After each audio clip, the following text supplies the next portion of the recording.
or something.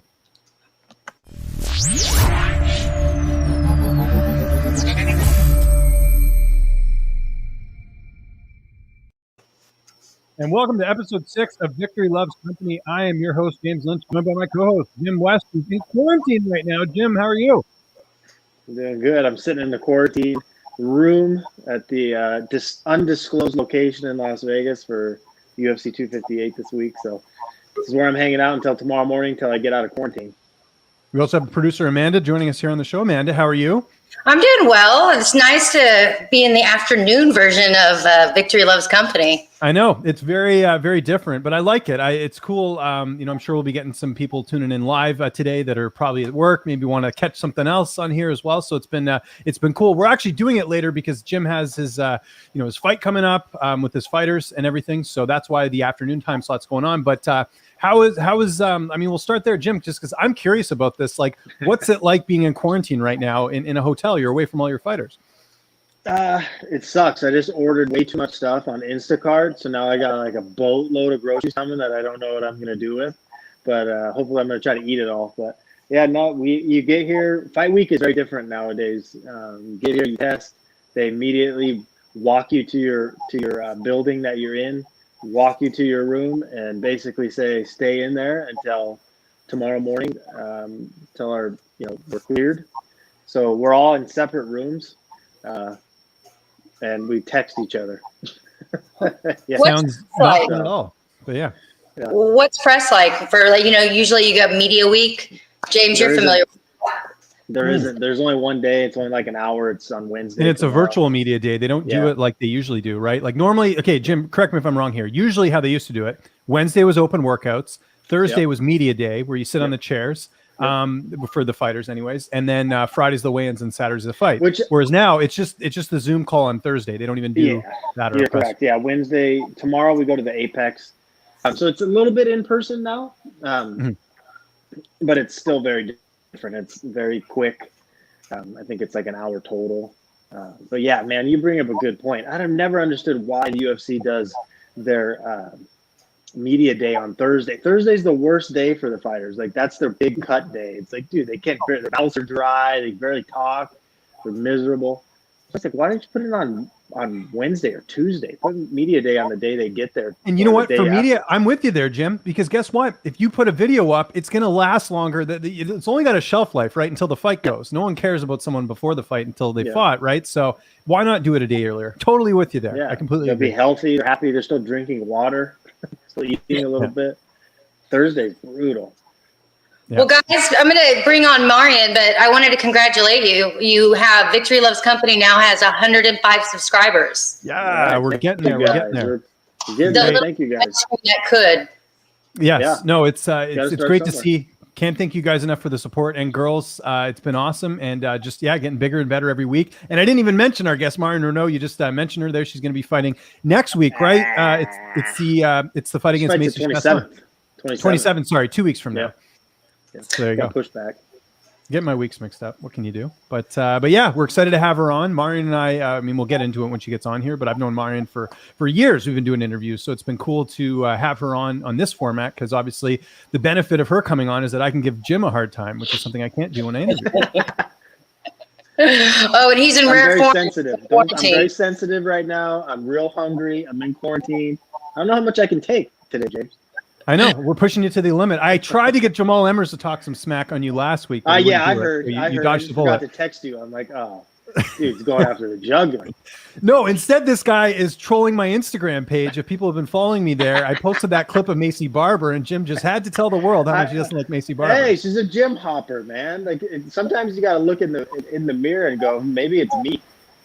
No, there were circumstances. Like I was trying to explain to you. I mean, we'll get into it. We'll talk a little bit about 58, I'm sure. Yeah. I'm sure we'll do it. No, there's some circumstances. We'll get into it, though. We'll get into it. Let's see what Marion has to say about that. Yes, exactly. We'll get her on. I'm going to remove myself. Bye, guys. Have a good podcast. Thank you, Amanda. All right, we're getting Marion on here. And there she is, except we got to get her to unmute the mic. Because right now it says muted. There we go. Marion, how's it going? I'm good. Oh, look at me. Represent. I feel out of place here. I don't have my shirt on. More merchandise for you too, Jim, when I see you again. There you go. Marion, thanks for joining us here on the show. It's always good to talk with you and glad to have you on this format. It's a little bit different. How are you? How's everything? Everything's good. I just got through hitting a workout right now. So I was like, rush in the shower, rush here. And I was like, I'm on time. I swear, I promise I'm on time. So my clock said it. You should have just been stinking. No, you did not want none of that. That would have been miserable stink. It would have been like I'm in my own funk and nobody can smell it with me. Yeah. Well, it's great to have you on. Obviously, your fight got moved to the 27th. Yeah. We'll start there first. How has that been, just sort of readjusting for the fight? At least they kept it intact. That's a good news. Okay, so that is a good news. When I had called and I received the phone call, I received it early in the morning. Hey, you're positive for COVID. You cannot leave your hotel. I mean, they could not overemphasize that enough. It was, I swear I had the plague or something. So I was not allowed to leave. And immediately I called Jim and I let him know. And he's like, let's have a plan. And I was like, that was the best thing he could have told me, because I was like, you know what? I'm ready. Sure, I'll be sick and down and out for maybe a couple of days, 3 days, but I don't want to wait for another 6 weeks, 8 weeks. I want to get this done. And so they agreed. We talked to manager, he put it forward, and guess what? They gave it to us. She accepted. So that was a good thing. As far as, how it's been, I honestly thought I was going to get to celebrate the Super Bowl yesterday. I thought I was going to get to celebrate Valentine's Day, because I love sweets. But I was like, you know what? This is my job. There's nothing else that matters, so it doesn't matter to me. Well, yeah, it's great to see that they did rebook it. Glad to see you didn't have any bad symptoms or anything from it, because we've heard some horror stories from some fighters about some of the COVID symptoms. So but it sounds like it wasn't too bad for you. Okay, so the first time, when I first got it, I was like, I feel fine. I don't feel like I have any symptoms. And I think I jinxed myself, because the very next day I was like, oh my God, I felt like I had a really bad cold. And I think I got really pissed off. Like, no, I don't typically get sick. And so Mondo's like, just go lay down and relax. And I looked at him like he just said, hey, don't be giving Mondo a hard time. No, I told him, shush it. And I said, come on, dogs, we're going on a run. And I went on a run feeling like crap. And that was the last time I felt like crap. Wow. Okay. Yeah, it affects everyone differently, for sure. I made it more mental than anything. And I was like, it's not going to affect me. It's not going to affect me. Just get out, get moving, one foot in front of the other. And I feel good. I feel good. How did that impact you, Jim, with, the fight being switched around? Because you obviously have commitments with other fighters. Yeah, it didn't. I'll always be there for Marion. But I was on my way to the airport. I was actually at the airport, and she called. She's like, Jim, where are you at? And I'm like, well, I'm actually almost here to the airport. And she goes, well, don't get on the airplane. And I'm like, well, and she goes, well, I tested positive. And I'm like, oh, shit. So, it was just like Marion said, it's better to go in with a plan. Okay, this is what happened. Okay, let's say we want this date and go for it, because usually if you go in the plan, they're kind of amiable to it, and it worked out well. I knew Marion was fine. She said she's fine. She was ready to go. Same opponent, same mission. Just a couple weeks later. Yeah. Do you have any idea how you got it? Any conspiracy theories? Man, I have no clue. When I got the initial test and I was negative, on that Wednesday, I got it and I'm like, okay, from that Wednesday on, I was like, I didn't go back to the gym. I didn't head back to the gym. I wasn't around anybody. And I went to school the next day to make copies, wore my mask, and, I did everything that I needed to do. And I left. And then I went out, got my nails done, because you got to have pretty nails when you fight. And went to Target, and that's it. And then that Sunday, I started feeling sick, and I was like, Mondo, and he's like, no, and he's like, it's all in your head. I'm like, yeah, you're right. Monday, I was like, feel my chest kind of feels heavy. He's like, no, you're all right. You're right. Flew out Tuesday, tested positive. So I honestly don't know.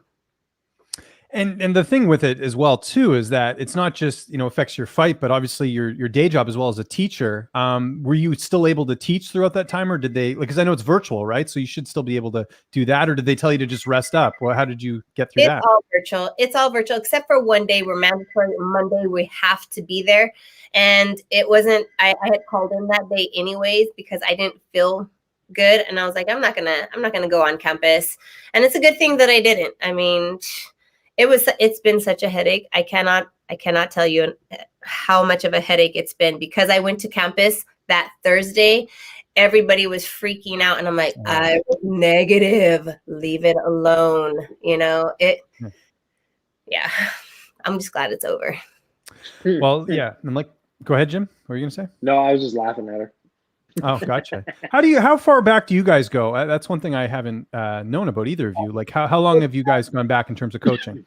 Too far back. Yeah, it's been, Ever since you had small biceps. Shut up. Where's my bicep friend anyway? My bicep. Oh, Get him on the podcast. I need him on the podcast. Sure. Probably 5 years, 6 years. Yeah, 5, 6 years, something like that. We went down like I don't remember. I don't know if it was at, like maybe. I'm trying to think timeline wise. I don't remember if it was you, Mo, or Aspen was getting ready for a fight, but Aspen and I drove down to Visalia, and that was the first time we had ever, we trained, we connected, went down. I went down there for a couple of days, and then, we just relationship with all of us just continued to kind of. I have to say that it honestly changed everything. I've never really trained with a female that was on a level like myself.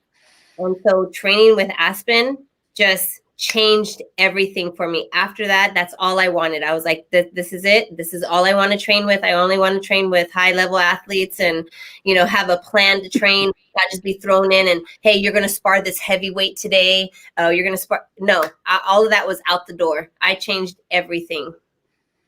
What fight was it? Do you remember that you guys started working together? Was there a specific fight you remember? That's the thing is I can't remember. I know you're getting old, Jim, but you're not that old. You should be. Well, I can't remember if it was Marion or if it was Aspen or someone just fought. I don't really remember. So it probably was 2015. I fought. I'm looking on Tapology here so we can cheat a little bit. Was it before your UFC debut or after? It was after. It was a couple after. I think it was. I want to say it was after the Holly fight too. Oh, gotcha. That it was, sometime in September time. I don't think I was getting ready for a fight. I just think that we just wanted to get together and train. That's the day to live in infamy. That's when I learned about antiques. Marion's nonsense antiques. I didn't know this. How did I not know this? And you don't know my love for antiques. Have you not seen the videos of Mondo and my antiques? Come to think of it, I have. Yeah, I just never put two and two together. Okay. Dude, poor Mondo. It's probably from, hanging around my grandparents when they were younger, and I loved all their little gadgets. I was so intrigued with it, and I can't get over that. And so when I see it, I have to have it. And my new chair, it's a wicker chair. It's one of those big, huge wicker chairs from like the 70s, 80s. Mondo just looked at me and was like, don't talk to me. He just could not even make eye contact with me. He was so upset. It was funny.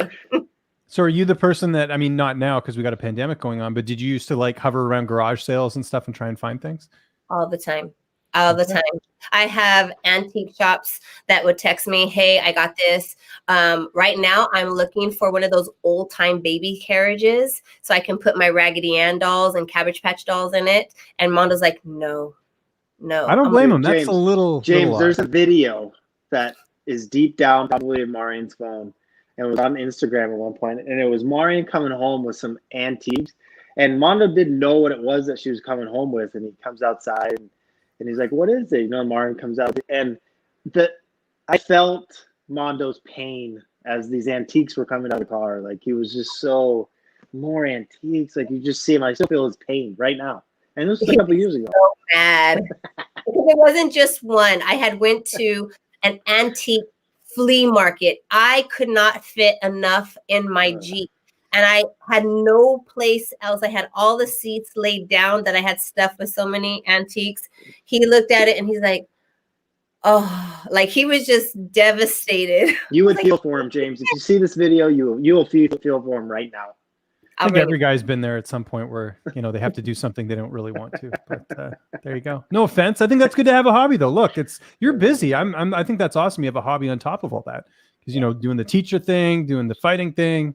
Now you got this on the side. It's good. By the way, how are you? I mean, we talked about this in our last interview. How are you coping still with your son being away? I hate it. The truth comes out. I threaten him But he's got like 6 girlfriends, Mo. I already found out about it. We are not going through this.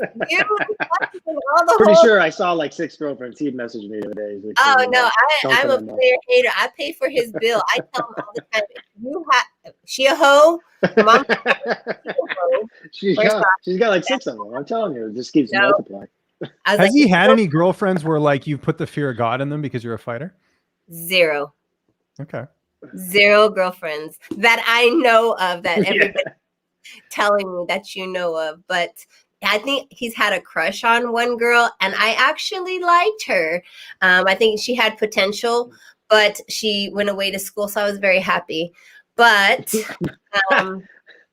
that's it. And I tell him, if you do not contact me, I will shut your phone off. Like, I threaten him all the time. And he's like, Mom, calm down. I'm busy. And I'm like, no, I'm your life. It's hard. Does the mom stuff come into the gym? Do you ever do that to any of the fighters? Like, hey, you really shouldn't be doing that. Or does that instinct come through or no? The mama bear in me? Yeah. Every once in a while, I'll give them the look and they're like, oh, she's giving us the look. So it's not really, I don't say too much, but I think I'm hard on my nieces. I'm like, they're boy crazy right now. And that just drives me nuts. Jim, is this true? Is she telling the truth here, or is she a bit more stern in the gym? Well, I mean, with her students, or were you talking about her? Just in general, yeah. I don't know. Like, is she? Do you feel that mama bear instinct in the gym, where she's coming... I don't think I've ever been there when Marion was actually running a class, but knowing Marion now for like 6 years or so, yeah, I don't think she's been dealing with too much bullshit in class. I don't. I definitely don't deal with disrespect. Like, I am big on respect, and that's when I teach my high school students. That's my personal life, and that's also at my gym. I mean, in big bold letters, when you first walk in, that's the first thing you see is respect, and I'm huge on it. And the moment I feel like I'm disrespected, it's a whole different type of ball game. I have 0 chill. I can feel that through the mic here. Even you scared me a little bit, I'll be honest, on the way you were saying that, but that's good. Speaking of training, how have you readjusted with the fight being moved? Does it impact you much, or is it just, how do you go about doing that? Because I know you're cutting weight and all that stuff, right? Right. I was right on schedule to be right on weight. Everything was going smoothly. So we had to kind of take a step back and obviously not jump right back into where I left off, but kind of ease into it just to keep the popping and the snapping going, to keep that cardio up, so it's here we go again, and I'm still hungry. And I think I had a couple of days to be pissed off. I did. I had a couple of days to be upset. And then I said, that's enough of that. Nobody cares. Nobody else literally cares how you feel. So I got over it. It's true. You got to go in there and fight. And we sort of talked about this before, but I'm sure you're happy to get Macy as the opponent as opposed to having to go through the ringer again on the roster and figure out who you could fight. Because I think the fight makes a lot of sense, right? Veteran versus, up and comer, so to speak. You have a lot more experience in her. Yeah, I think it's a good matchup, a good fight. It's a good test for both of us. And honestly, whenever they say, hey, do you want to fight this person? I say, let's run it. So there's never been a time when I was like, no, like when I pick and choose, I'm like, let's fight. You're paying me to fight. I'm paid to do a job. Let's do the job.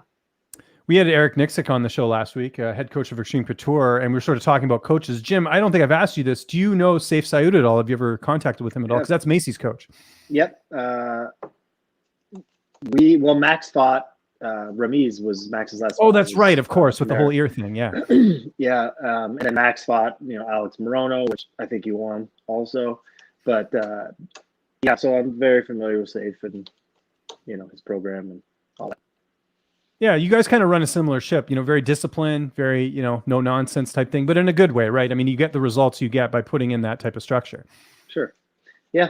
I'm trying to give you credit here, excited. Jim. You're just kind of brushing it off. Does he always do this, Marion? You know I'm what? not brushing it off. He's very modest, but he actually absolutely 100% runs a no nonsense type of program. And when he's like, "Let's go, it's go time, it's go time," it's don't complain, don't whine. It's I don't have time for that. Just the whining's over there, But he runs a tight ship and he gets his job done. Has she ever been late for practice? Mari? No. Yeah. Oh, No. that's good. That's my number one pet peeve, though. I swear to God, I'd rather someone be 2 hours early than 1 minute late. Never, Man, I'm the never. same way. you know the time. You know when practice is. It's at 5:30. That means you don't show up at 5:30 because that's what time practice starts. That means you show up 15, 20 minutes prior before that. So you are ready to step on the mat and ready to go. No, I'm always like on the treadmill or something, warming up off in the corner. But I hate being late. I even hate when coaches run late. Believe it or not, I'm like, let's go. You said this time, I'm ready. Let's work. Yeah. So I appreciate that structure.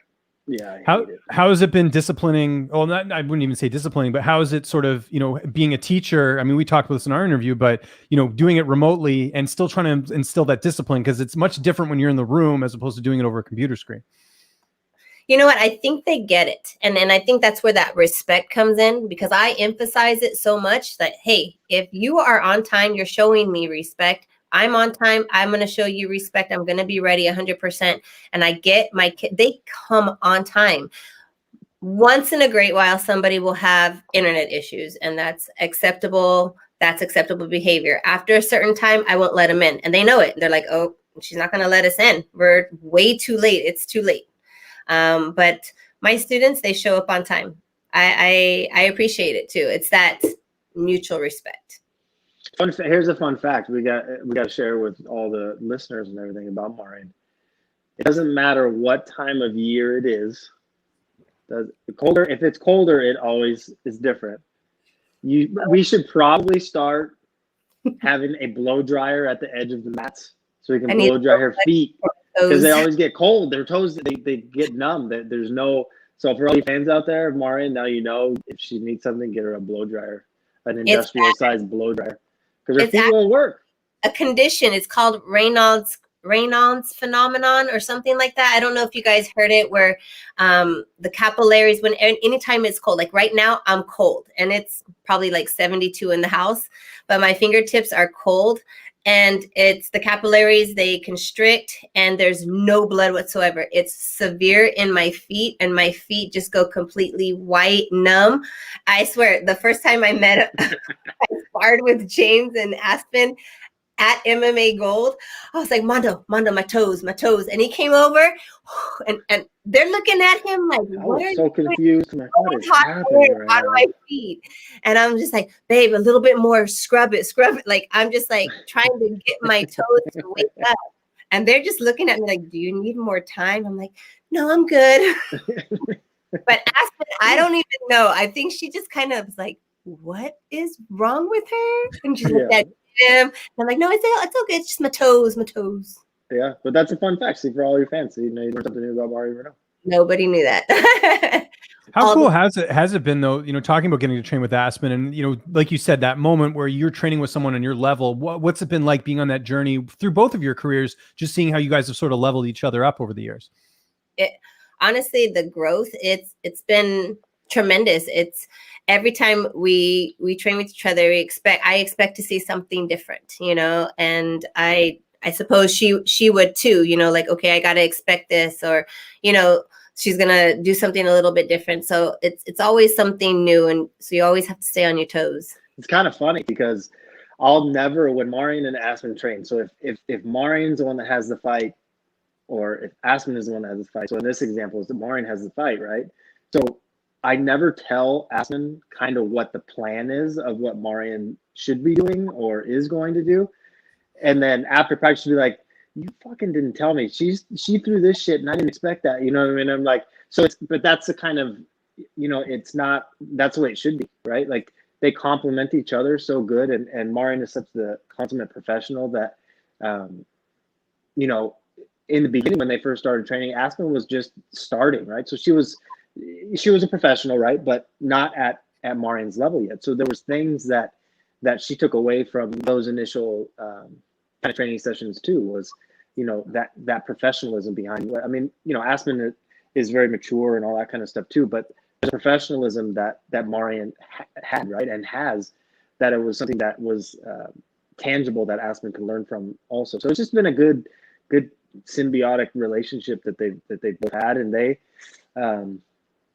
don't pull no punches when they train with each other. I know that. I mean, it's one of those things now that they've been training with each other so long, that they just kind of know, okay, fuck, all right, let's put on it's time to go, all right, kind of thing. So, but after, it's just, they laugh and they're there to help each other, push each other, and kind of be there for each other. So they, it's kind of different looks. Aspen, the only thing Aspen will know, like when Marion's fighting, is, hey, Aspen, I want you to do this to Marion, and I don't tell Marion, right? So it's kind of the same kind of thing back and forth. Same with Mondo, like, Marion's coach and husband and stuff. It just kind of works very, very fluidly, works very well. And then the guys go off to the side and they get their biceps. We go out to the pool, of course, and we do biceps over there, and Marion gets mad. All the workouts to do, I look over and James and Mondo are doing bicep curls, and I'm like, is that it? Is that all you have to do? Every time Mondo's doing bicep curls, I'll videotape it and then send it to Jim. Are you happy? Are you happy? We're bicep bros.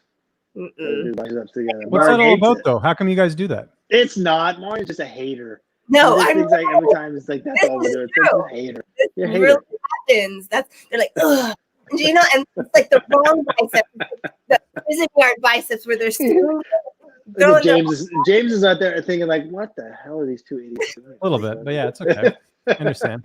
Kind of on that note, though, what's it like having a husband who's also a coach and you also own a gym? Like, how is it, like, that's a lot to balance. And I'm sure, you must need your alone time, like you were saying, with the dogs and stuff. Like, that's probably needed every now and then, just because you are immersed very much in fighting. Oh yeah, we are constantly together. We are constantly, and because we own a business together, we are constantly either sometimes talking about it. At some point, I had to be like, okay, at a certain point, we do not talk about business anymore. It is all about us. But initially, I'd say when we were boyfriend and girlfriend and we started training together, I mean, before he became and put himself in as my coach, they were hard training sessions. And, I would get angry at him sometimes. But then when he transitioned to that more coaching type of role in my program, I then had to train myself. He's my coach. Stop getting angry. Like, don't make it personal. You got to separate yourself. We're in front of people, and I had to learn to separate that emotional side of it and just be like, he's my coach. But every once in a while, I'll still look at him like, oh my God, when it's my turn to go, I'm going to, yeah. And we'll turn it up and he'll just start laughing like, you think that hurt? Oh man. What was that moment you decided to open up a gym? So it was after the Kat Zingano fight, and Dana had done this huge athletic summit for all the UFC athletes. It was the last time we had an athletic summit. It was in Vegas, and I thought it was just phenomenal. I'm like, okay, I get to go to Vegas, a free trip to Vegas, and I get to meet all these professionals in a different game. And one of them happened to be Kobe Bryant. Now, I wasn't as huge of a fan as him as everybody else is. My son is just a stronghold Kobe Bryant fan. I'm like, I'll get a picture for you. That was my only thing. But then I sat and I listened to him, and it was the first time that I've ever sat and really listened to what he had to say. And there was something that stuck with me. He said, after all this is said and done, what are you going to do? Now, I don't have multi-million dollars to invest in a drink like he did. And I was like, you know what? That's true. I mean, I have teaching to go back to, but what am I going to do? What am I good at? I can coach. I love coaching. I have a women's team already. And at that moment, when he was talking, I already knew. I was texting Mondo, look for buildings. We're going to open up our own spot. I don't want to be at our gym anymore. Let's look for it. And all he did was a thumbs up, and I got home and there was a list of buildings. He had already been on top of it. And I'd say not 4 months later, we opened up our own gym. Wow. Yeah. And wow, because you got to meet Kobe, considering what happened to him. That's Kobe. crazy. I was one of the only ones who got a picture with Kobe. I said, hey, my son, I promised him a picture. May I take a picture? He's like, come here. And he was the nicest person. And then I went to put my hand behind his back, and all I felt was muscle. And I was like, oh, ooh. And I found myself feeling this man's back. And I was like, he's got muscles on his back. We already know. So and he was just smiling. He was just smiling. Jim, who's the most famous person you've met? I mean, Kobe Bryant. That's pretty tough to top that. I don't know. That's pretty much, I mean, I didn't meet him. I seen him from afar. Well, you got a picture with him, that counts, right? Yeah, I would have to say Kobe, honestly. Jim, is there anyone that comes to mind? And maybe at a UFC event, you seen anyone that's pretty famous? Not that you strike me as like a starstruck guy, but. No, I could care less about it. I'm trying to think. Like, maybe when I was a little kid, John Elway. Oh, that's cool. Meeting John Elway and him shaking my little 11-year-old hand, running through the crowd and getting to him at his press conference, and getting him to sign my posters and all that time. He talked to me for a second. I would say John Elway. I've had a few like very random ones. Gerard Butler was like sitting a couple tables down for me because they had I lived in Toronto, so they had the TIFF festival, so all the actors were there. He was one. And then another time I saw like Carrie Underwood in like a guest store. I think it was just like early in the morning. I think she thought no one would be there. I saw her there, but that's about it. I mean, I haven't met that many, pretty other than like at a UFC event, I might see someone or whatever. Right. So, yeah. But yeah, anyways, no one wants to hear about that.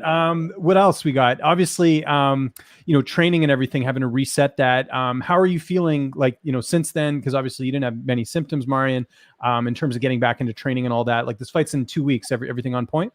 Everything's pretty much on point. Like I said, that first initial day, I felt like crap. I went out and I ran 2 miles and I was shadow boxing and I was feeling like crap, but I just said, you got to push through it. Like there was nothing else that I was going to do. There's nothing else that mattered to me but hurrying up and getting better. And I'd say, honestly, I'd probably about 97% better. So, everything's still on the up and up, and we get to do this whole fight week again.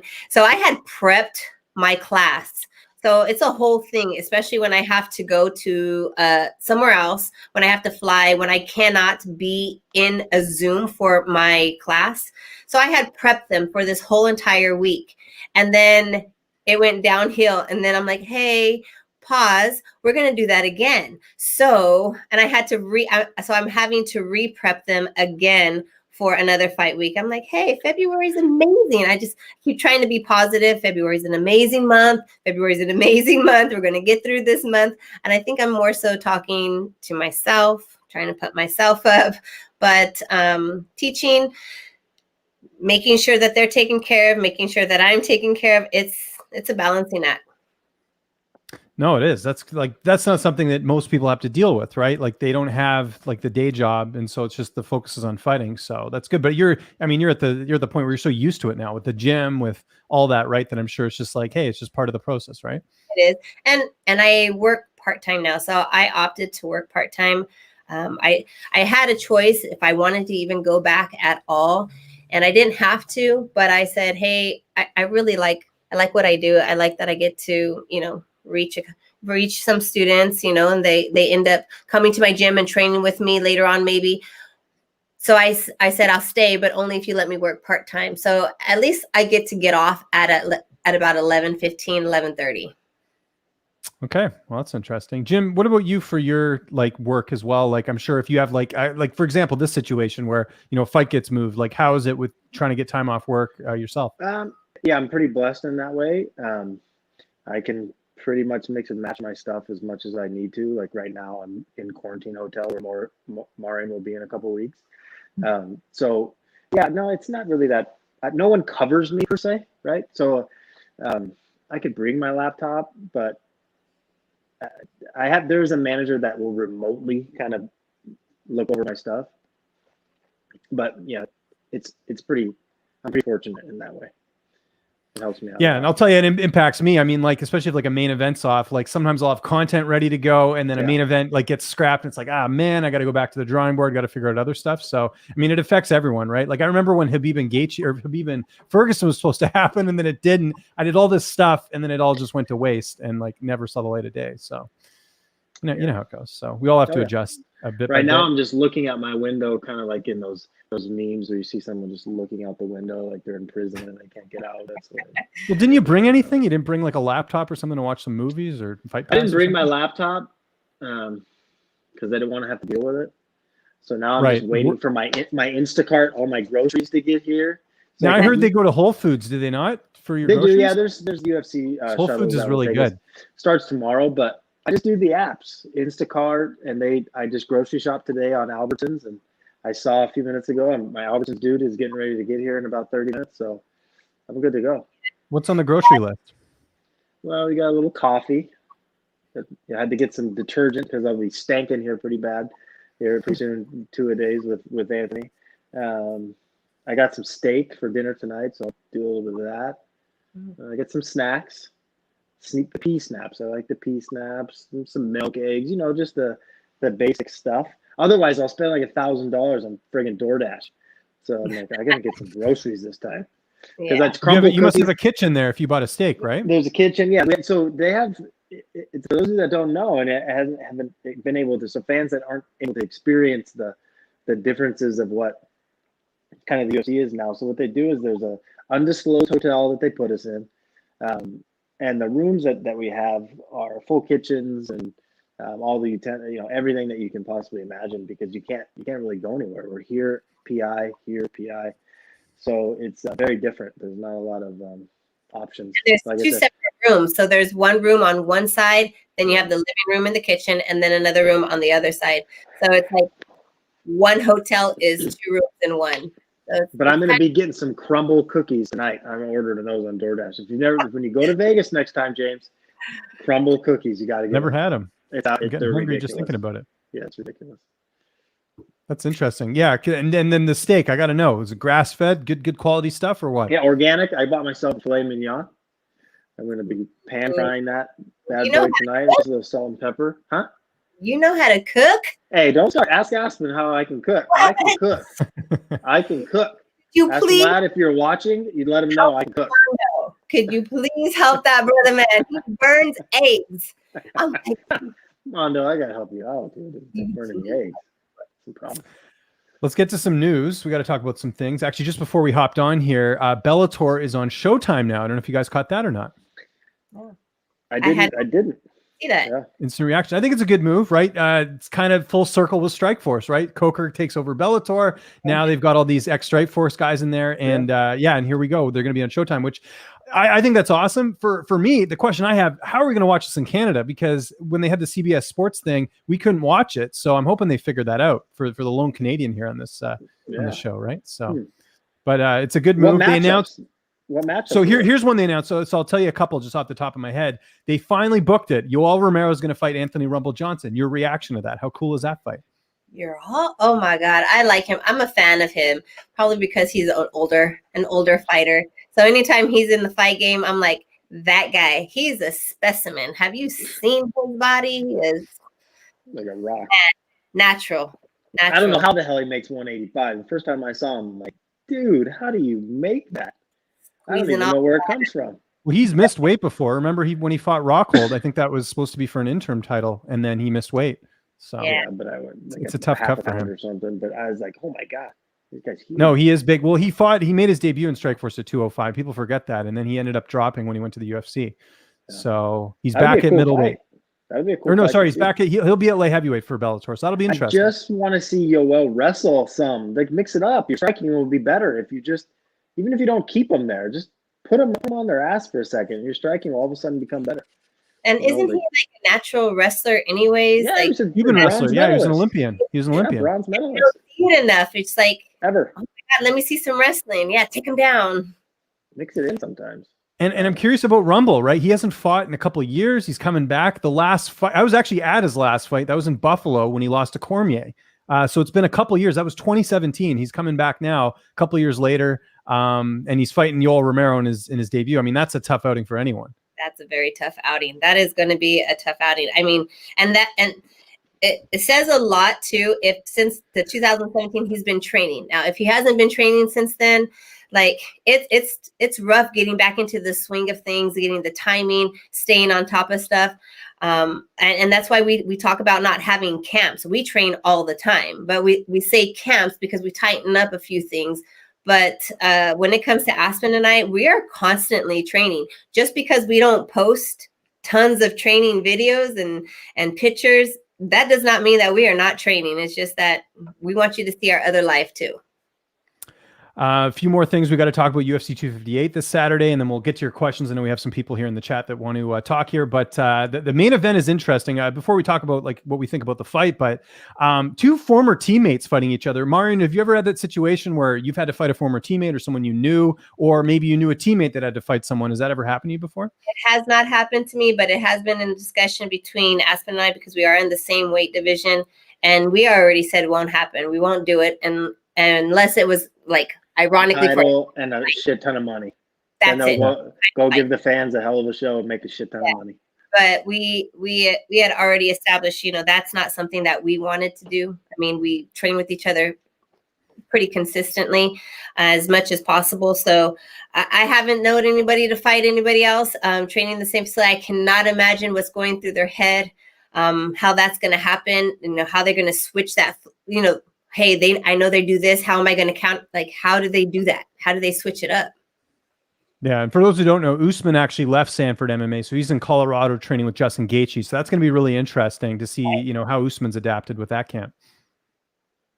Yeah, I had heard that he had left, and I was like, well, maybe that's a better move. But just because you switch camps doesn't mean that you still don't know what each other does. Oh, for sure. Yeah, no, there's going to be a bit of history there. Let me ask you. You mentioned the Aspen thing. Were you guys ever offered that fight in the past?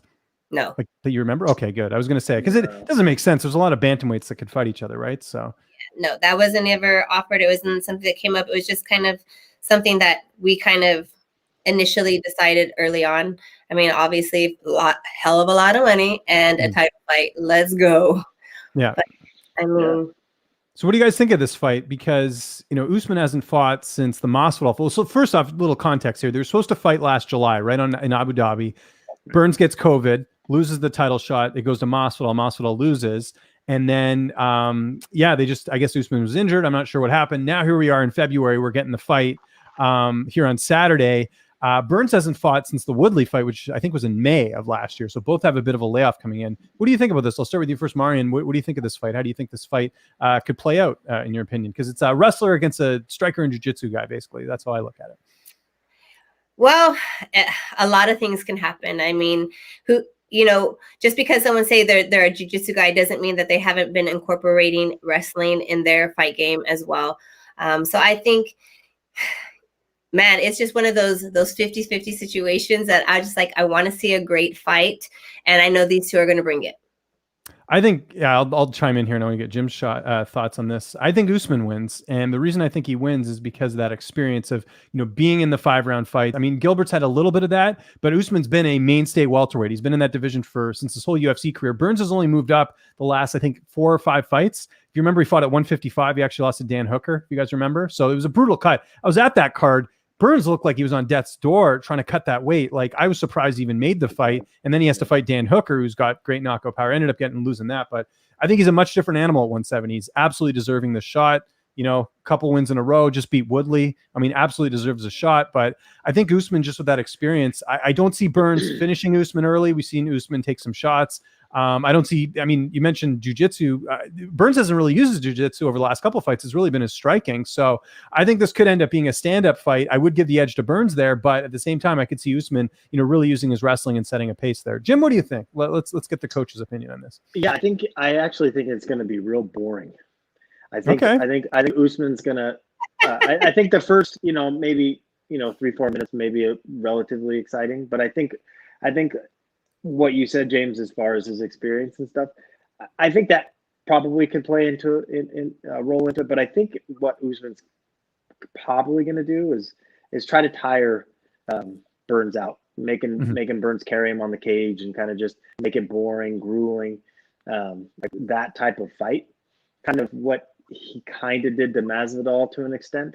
I just see it going down like that. But I think Usman will probably finish him, not in like this devastating fashion, but I can see him doing in the later round, somewhere in the 4th round or something, where he just gets him in a compromised position. Usman's real good when he gets someone on the ground at picking wrists and getting wrist rides and high side legs and things like that, and kind of getting guys in a compromised position. So I could see something like that. I just, for some reason, I just feel like it's not going to be terribly exciting, but we'll see. Yeah, we'll see what happens. They said that Colby and Usman was going to be really boring. It was it was actually a really good fight. So you never know, but I don't disagree with you there. I could see that scenario playing out as well. So I don't like to agree with Jim a lot on here, but we do find common ground here. There you go. 1 out of 100 isn't bad. Hey, here's something we're going to disagree on. So first off, I don't even want to talk about the matchup, but I want to ask you guys, are you surprised to see on a UFC pay-per-view, Macy Barber and Alexa Grasso being the co-main event? I was surprised by that, especially with Macy coming off a loss. I feel almost in some ways like Gaslam and mind you, Gaslam's coming off a loss too, but I'm surprised that that's the co-main event a little bit. What did you think when you saw that? Yeah.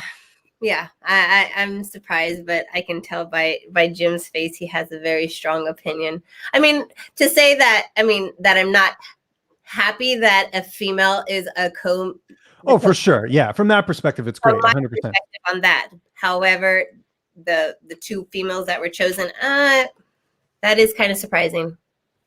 But the UFC, you can tell they're pushing Macy, right? Like that's why she's getting. I think if Grasso was fighting any other flyweight, I don't think it's co-main event. Yeah, and they're gonna push who they want, and they're gonna keep doing that. That's just what they do. That's style still fights supposedly. So let's see what happens. I like Alexa Grasso. I think she's one of the better, more underrated females in the UFC. I think her overall ability is really underrated. I think Macy's going to have a hard time. I think Macy thinks she's going to break Someone's been watching my interview. Someone watched my interview. I have a hard time with Macy, and the reason why I do is because she is on the line and has now crossed it, in my opinion, as far as being confident in your abilities to arrogant. And the other thing I have a problem with is her gym hopping. Look, it's not the gym. You have to change your habits. She switched gyms 3 or 4 times. She hasn't changed her habits, and now she's bordering on the verge of arrogant. I really think Alexa is going to outclass her in almost every facet of the game. Now, remember, we all make opinions on what we think and who's going to win, and et cetera. But Alexa's overall MMA game is very, very good. She's very well coached. And I just don't see it. I don't see it happening. She has a grit about her, like this no quit mentality. I mean, she could be like one arm falling off and she's still swinging, like she has both of them working for her. I like that kind of grit mentality. You can see it. Like you can't phase her. I think, Macy might try to bully her initially, but I think it's a bad idea. I really do. And I just have a hard time with athletes is when they become arrogant. And I don't like the gym hopping thing. It really bugs me. Okay, well, a couple things, because I know Macy quite well. I've interviewed her, I think, since their second LFA fight or something like that. So I have a little bit of a different perspective. But look, I will agree with some of the things you said there. First off, the way that her and her team handled that loss to Roxanne, not good, right? Let's be honest here. I know she was injured. I'm going to give her credit for that. I mean, that did happen. That's not something that happened out of the blue. But to only use that as the reason that you lost, I think that's a tough stretch with a lot of people, right? You got to give credit to Roxanne. Yeah, you got to give credit. Well, no, but Jim, she tore her ACL in the first round. So what, towards the very end, yeah? Yeah, it was the end of the round, I believe. Yeah, and she got her butt beat for 4 minutes and 50 seconds. She didn't even have a chance in hell. I agree with that. So I think there could have been more humility towards Roxanne after the fighter. Credit always. And I'm with you there. I don't like that either. But I don't have an issue with her like leading up to the fight, if people are asking her, you know, hey, do you want to, like, because her whole thing was, I want to be the youngest champion. I don't think there's anything wrong with that. If you're winning fights and you're looking good, as long as you're not being disrespectful, I don't have an issue with that. If anything, I find it funny that fans get upset with that when they get mad at someone like Demetrius Johnson, who's like, oh, he's boring, I don't want to watch him fight. But it's like, it's one or the other. You either self-promote or you don't promote, and it's like, you can't win but the either problem way. is she crossed that line when she completely disrespected what Roxanne Modafferi did. 100% agree. And I think from that moment, it quickly changed. And the line is, you're always on the fence, right? Of being arrogant and confident, right? Mm-hmm. There's nothing wrong with saying, hey, you know what? I want to be the youngest female champion in history, the youngest UFC champion in history. Okay, but it's how you present that information. How do you portray yourself? How do you carry yourself? And then she goes and does that, and then continues that persona. It's like, man, you haven't done anything yet. For one, you haven't fought fucking no one. Okay, and the only person that you did. Okay, I will disagree with you a little bit there. Jillian Robertson, who I know has had sort of Hannah Cyphers, who's a 105er. She fought JD Aldrich, which I know she had trouble in that fight. Come on. And then Jillian Robertson finishing her in the first round. That was a good win, Jim. You can't take that away from her. That one, finished Jillian like that? I'll give her that, right? Okay, but 1 out of 4, and the fourth one, she tore her ACL at the end of the first round and got beat on, and doesn't give credit to Roxanne. Like, it's just, she crossed it. And I think a lot of people I don't disagree with that in terms of the comments towards Roxanne. She should have given Roxanne more credit. But I think even before that, people were waiting for her to lose. And when they did lose, all the people were like, go to Bellator, all this stuff. It's like, she's 22. She's had 1 loss. Like, come on, people. I agree, though. This fight's going to be interesting on Saturday because I think it's a tough fight for Macy. Macy's the underdog in this fight. And I think You know who she reminds me of? Paige Ronda Van Rousey? Zandt. Well, Paige was never really, I'm telling you, they hyper like crazy. Paige Van Zandt's the same kind of way. I look at Macy Barber's skill set, not much different than Paige Van Zandt. Ooh, I don't know. That's a far stretch, I think, in my opinion. We'll see. But Paige was never really cocky, though. I don't ever remember Paige. No, I'm talking about skill set. So she's talking, she talks all that big game. You know what I mean? You better have a skill set to back it. And I really, and now that she's ventured into that arrogant side, man, I'm telling you what, if she's taking Alexa Grasso lightly, that's going to be a bad mistake. Man. Well, I don't think she is. So and then just last thing sort of I'll say about the gym hopping thing. I think part of it as well was she's really close with Izzy Martinez, right? And he's back in Chicago. So, going from Colorado to Chicago was kind of tough for her. And then, so that's why she went to Rufasport. And I honestly think right now at Rufasport, there's just not a lot going on. There's a lot of the fighters have left that gym. They're training elsewhere. So she wanted to train with some women. So that's why she's in Chicago at Valley Striking to train with like Juliana Pena, your favorite fighter, Jim, right? Why'd she leave Mark? Yeah, Juliana, she's going to get it. But why'd she leave Mark though? You know what I mean? Because of the distance, I think, because she wanted to train with both. She still wanted to use Izzy, and it was too much of a distance going from Colorado to Chicago. Because her family, I believe, is like they had a place in Wisconsin. I think that was the issue. Yeah, that's all right. Yeah, so. But Juliana, she's gonna get it. Tell us how you really feel. Yeah, no, it'll be interesting. But yeah, I think it's a tough fight for Macy on Saturday. Backlash a little bit, especially with her fight with Roxanne, was that Roxanne is an OG. You got to remember Roxanne, and she's respected among many people internationally and just here locally. Like, she's an OG. And so when you take somebody as sweet as Roxanne and then you try to, bash her, I think that goes against you, and that shows a little bit of maturity too. And you have to learn to pick and choose who and what it is that you want to do, because you got to give respect where respect is due. There's 100%. My thing. Big respect. No, it was a perfect storm in a bad way. It's like Macy went after the one fighter, you don't go after Roxanne, and then Roxanne's like a fan favorite. It's like when Alex Hernandez was talking smack to Cowboy Cerrone, and then he ended up losing. Same thing. Fans came after him, and it was a case of him being overly confident. With us both being here, I'm gonna get into an argument with our coaches or some shit this week. Oh, it's fine. Listen. We're all adults here. It's all good. We only have maybe 5 minutes left of time here. Producer Amanda, if you want to get some questions on the screen, we can answer those just as we're wrapping things up here. Again, I want to thank Marion for coming on the show today. It's always good to chat with her. Who do you think will be the Bantamweight Women's Champion at the end of the year? Great question coming to us from Josh Thornton. Well, you know what? It just depends on how often Amanda's going to fight in the Bantamweight division, because look, I mean, she's going to fight at 145. She has 2 title, 2 titles that she has to kind of like, hey, I gotta maintain this, gotta maintain that. And for her to go up to 145 and then drop back down, that's a huge, big leap. So it just depends on how many times she's going to fight and who she's going to fight next. And if she decides to. Exactly. If she decides to do it. Because she's got Megan, and Megan's she's pretty big. She's a pretty big girl. And so obviously she's probably had to bulk up just a little bit, just so that she has to cut down to 145. Now that's different when you got to cut down to 135, and that's a whole transition. So it just depends on, how many times she fights and who she fights next.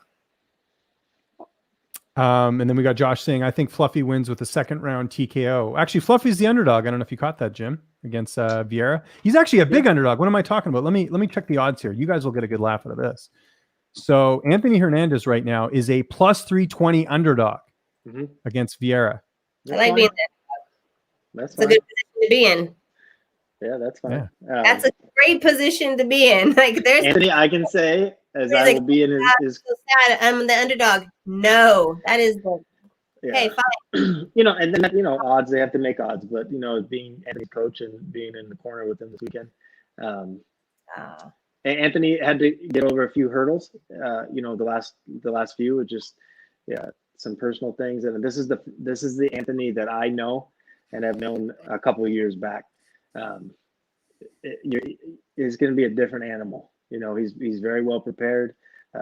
You have some, Elliot Kelly has been with Anthony now the last 3 months, helping Anthony prepare. Kelly Nunson, Shayla Ladd, Aspen's big little brother. They're all here.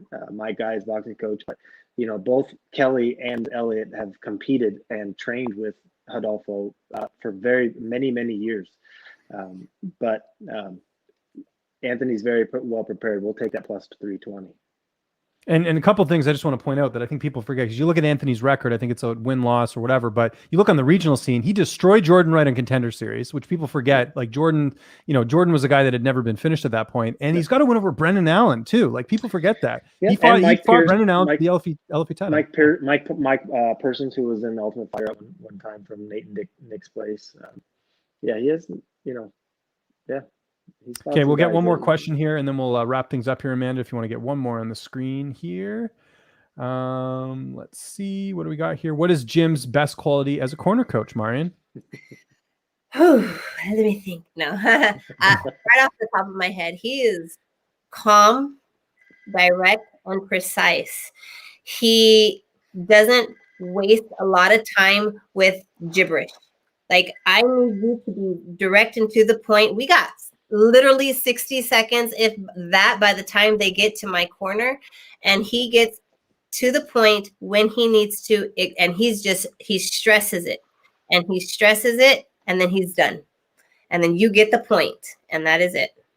And I like the calmness. Like, if you're freaking out, I need to freak out too. No, he's calm. And now, don't get me wrong, he's intense. So when you need to step it up, he'll bring the intensity, and he's done it many times. And Jim's never cornered me, but I'll tell you, his best quality as a host is that he shows up on time, which is like me. I show up on time too. That's my pet peeve. Can be late. Marion, this was awesome. Thanks for coming on. We got to get you back on again, but obviously got to handle business. February 27th, it is UFC Fight Nights. Anything you want to mention here before we let you go here on the program? No, I just want to say thank you for having me. It's been fun chit and chat with you guys. I think this is one of my first podcasts that I've been on in quite some time. I truly enjoyed it. You guys are easy to talk to. So yeah, I'll be back. Awesome. And Jim, we got to let you get back to quarantine. What's going on with you? Anthony Hernandez this Saturday. You got to tune in on the prelims, right? Yeah, he's the second to last fight on the prelim, not the early prelims. Awesome. And at Lynch on Sports, that's where you can find me. Twitter, Instagram. I'm always doing interviews, but we do the show usually every Tuesday at 7 a.m. Pacific time, but we did it a little bit later just because of the fight week. So I hope you guys got to tune in live and check it out.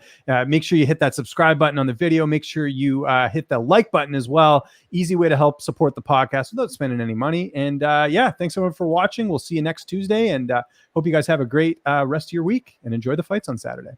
All right. Thanks, Mom. Thank you. Thank you for having me.